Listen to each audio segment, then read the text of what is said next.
दोस्तों, ज्योतिष शास्त्र का नाम सुनते ही सबसे पहले हमारे दिमाग में बस एक ही चीज़ आती है कि हस्तरेखाएं, मस्तिष्क की रेखाएं और शनि राहु केतु का हमारी राशियों पर पड़ने वाले प्रभाव को जानकर हम अपना भविष्य जान लें। तो क्या सच में यही है ज्योतिष शास्त्र की वास्तविकता? नहीं। ज्योतिष शास्त्र भारत का सबसे प्राचीन शास्त्र है और हमारे ऋषियों ने इसकी गणना करने में अपना सारा का सारा जीवन खपा दिया था। ग्रहों की चाल, उनकी कक्षाएं, वेद, उदय अस्त की गणना करना, वो भी उन परिस्थितियों में जबकि आज की तरह दूरबीन और परिष्कृत यंत्र नहीं हुआ करते थे।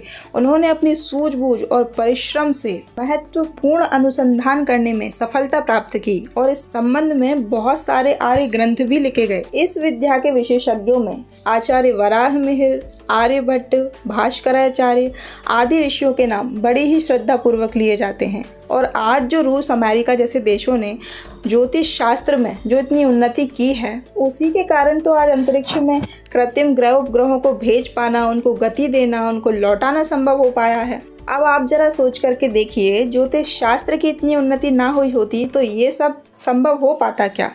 और सबसे बड़ी बात, ये ज्योतिष शास्त्र का विस्तार हमारे भारत से ही सारे विश्व में हुआ है। साइंस के स्टूडेंट जानते हैं कि इस संबंध में अब जो भी अन्वेषण हो रहे हैं, तो आने वाले समय में मानव जाति का भविष्य अब ज्योतिष शास्त्र के हाथों में ही सौंप दिया है।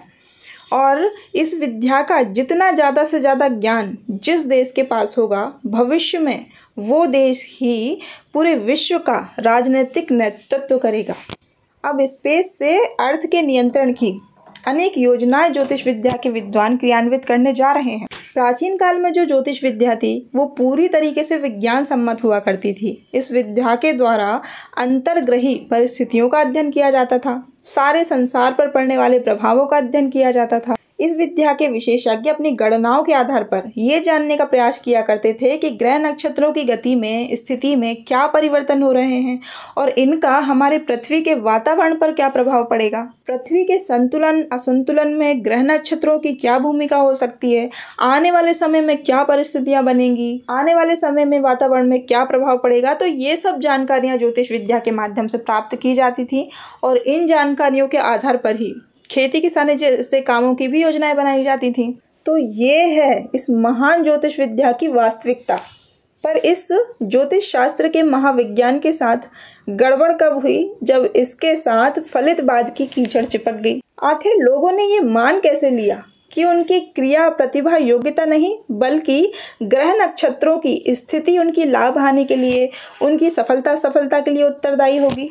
अरे होते होंगे किसी ज़माने में ग्रह नक्षत्र सर्वशक्तिमान देवता पर अब साइंस ने ये प्रूफ कर दिया है कि ये निर्जीव पिंड मात्र हैं। और चंद्रमा के संबंध में तो इतनी अधिक जानकारी प्राप्त कर ली गई है कि चंद्रमा पर लोग उतरने, ठहरने और बसने तक की योजनाएं बनाने लगे हैं। अब जैसे कि मुझे किसी काम को करने में इंटरेस्ट है और वो काम को करने में मैं बहुत मेहनत कर रही हूँ, एफर्ट्स डाल रही हूँ। अब कोई आकर के मुझे कह दे कि तुम्हारे ग्रह फलानी पोजीशन में हैं, इसलिए तुमको उस काम को करने में इंटरेस्ट है, इसलिए तुम उस काम में सफलता प्राप्त करोगी क्योंकि तुम्हारे ग्रह ऐसे ऐसे बैठे हुए हैं। मतलब इन ग्रहों के आगे मेरी कोई सोचने समझने की क्षमता है ही नहीं, मेरी कोई सत्ता है ही नहीं। बस मैं इन ग्रह नक्षत्रों की कठपुतली मात्र हूँ। जो भी मैं सोच रही हूँ, जो भी मैं कर रही हूँ, वो सिर्फ इनके कारण ही कर रही हूँ। सोचिए अब आप। एक बार फिर से कहूँगी, जगह जगह अपनी दुकान चलाने वाले, फलित ज्योतिष बताने वाले, भविष्य बताने वाले ठगों से सावधान रहें।